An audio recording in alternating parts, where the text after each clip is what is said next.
Hey folks, in this episode, we're going to show you how to actually, practice putting your bow in and out of the bow snatcher. In the last episode, we've showed you how to attach the male portion to your bow, and we also showed you how to properly position and attach the bow snatcher. So, first things first, in the packaging with the bow snatcher comes what we call a practice lanyard. What I want you to do when first using a bow snatcher is attach this to your bow like so, anywhere on the lower portion of the riser, close to the limb pocket there is probably the best. And then just form a loop in the other end and put it around your hand or your wrist.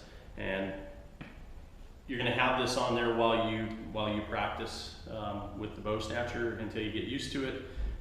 This will just keep you from inadvertently dropping it and damaging your bow, so we don't want you to do that. So Levi's going to show you how to put the bow into the receiver, and I'm going to kind of talk you through what he's doing. So what you want, the best thing to do is to take your left hand, if you're a right-handed shooter, is take your left hand and put it on the top of the bow snatcher. This kind of orients your body to where the receiver is.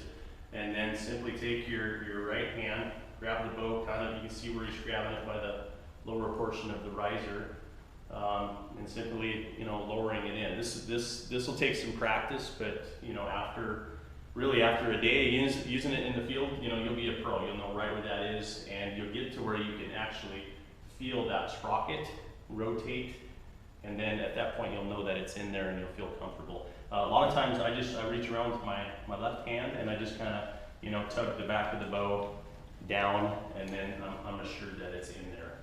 If for some reason I don't feel like I've felt that sprocket rotate, I just start over. I just pull it out and put it back in there. So the important thing to remember is when you're taking the bow out is you need to use both a lifting and a rotating action at the same time. Without this, this is kind of why the whole concept of a bow snatcher works and what keeps it from coming out inadvertently. So if you're trying to yank that thing out or jerk it out of there straight up, it's going to catch, and that's kind of what it's designed for. So once again, when you go to put it in there, feel the top of it with your left hand,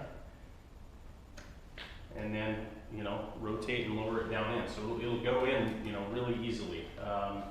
And then when you go to take it back out, you want to make sure you raise the bow up a little bit, lift and rotate, and it'll come out just as slick as that.